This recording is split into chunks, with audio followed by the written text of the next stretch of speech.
More now on our top story and the attacks in Nigeria. Aminu Gamawa is a lawyer and conflict resolution analyst and joins us now live from Boston. Welcome to Aljazeera. Now, it's been 35 days. They still haven't found those kidnapped schoolgirls, and instead we're seeing an increase in attacks in Nigeria. Those attacks which have been blamed on Boko Haram, although they haven't taken responsibility for these latest attacks, they seem to be moving further south. Thank you for having me. Yes, indeed, the attacks have been condemned by Nigerians as senseless, callous, and wicked act of terrorism. And I think we are seeing a speedy deterioration of the security situation in Nigeria.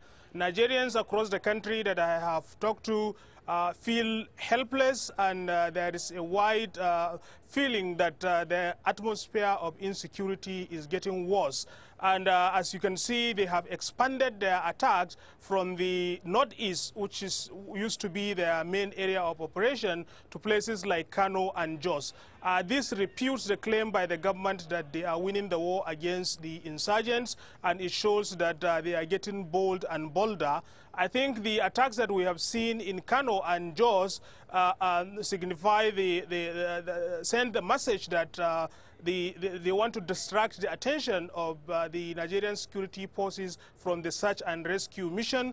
They are at the same time trying to instill fear in people and terrorize them. This is indeed tragic, and it is quite unfortunate that things are deteriorating, and it seems like the government is not in charge of Nigeria's security anymore.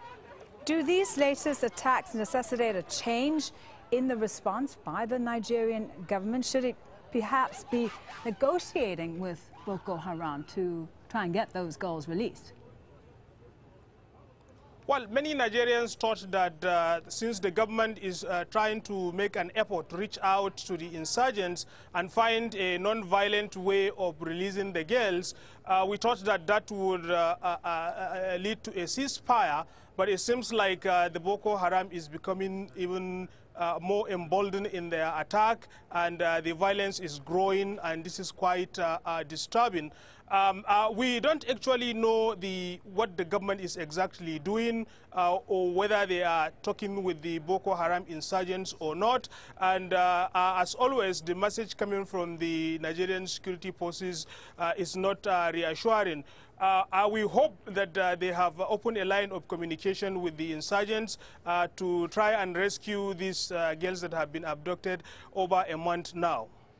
Now, President Goodluck Jonathan had said that the kidnapping of these girls would be the beginning of the end of terror in Nigeria, but judging from these latest attacks, that's far from what's happening. Well, the president is very good at issuing statements, but you cannot win a war against the insurgents or against terrorism by issuing statements. You have to complement the statements with action, and I think the body language of the president has shown that he has failed actually in taking the concrete measures that he is supposed to end this conflict. We have heard from the members of the Nigerian security forces complaining that they don't have adequate equipment and adequate support from the government to do their work. Nigeria has a very big army that has done well in other countries, but as a result of corruption and poor leadership, they have been overstretched by the insurgents.